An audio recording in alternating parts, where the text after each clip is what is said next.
पाटन राज्य की रानी बहुत ही सुंदर थी, जिसका नाम रुदाबाई था। सुंदरता के साथ साथ वह बहुत ही साहसी योद्धा भी थी। इतिहास में रानी रुदाबाई का नाम इसलिए प्रसिद्ध है कि अपनी आन बान व देश की रक्षा के लिए सुल्तान बेघारा के सीने को फाड़कर दिल निकाल कर कर्णावती शहर के बीच में टांग दिया था और धड़ से सर अलग करके पाटन राज्य के बीचों बीच टांग दिया था। गुजरात से कर्णावती शहर के राजा राणा वीर सिंह वाघेला सोलंकी थे। इस राज्य पर कई तुर्क हमले हुए परंतु हमेशा नाकामयाब होकर भागी सुल्तान बेघारा ने सन 1497 पाटन राज्य पर हमला किया।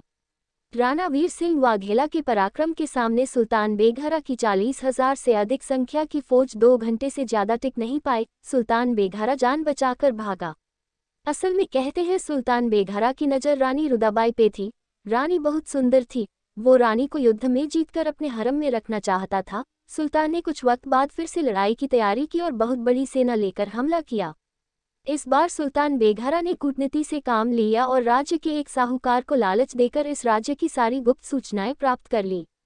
इस बार युद्ध में राणा वीर सिंह वाघेला को सुल्तान ने छल से हरा दिया, जिससे राणा वीर सिंह उस युद्ध में वीरगति को प्राप्त हुए।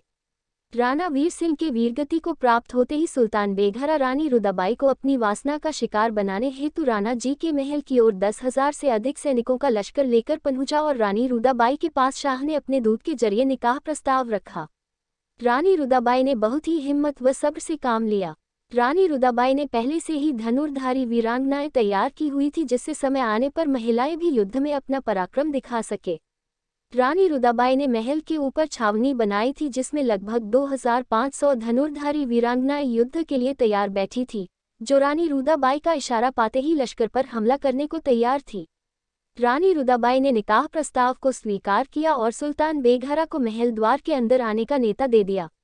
सुल्तान बेघारा खुशी खुशी वासना में अंधा होकर जैसे ही दुर्ग के अंदर आया, रानी ने समय न गंवाते हुए सुल्तान बेघारा के सीने में खंजर उतार दिया और उधर छावनी से धनुर्धारी वीरांगनाएं तीरों की वर्षा करने लगी। इस अचानक हमले से शाह के लश्कर का एक भी सैनिक बचकर वापस नहीं जा पाया।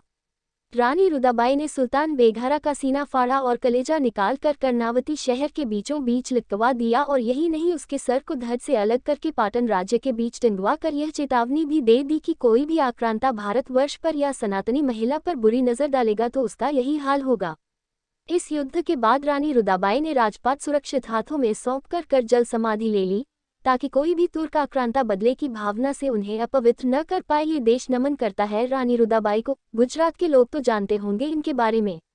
हमारे पूर्वजों और वीरांगनाएं ऐसा कर्म कर सनातन संस्कृति का मान रखा है और वैदिक धर्म को बचाया है।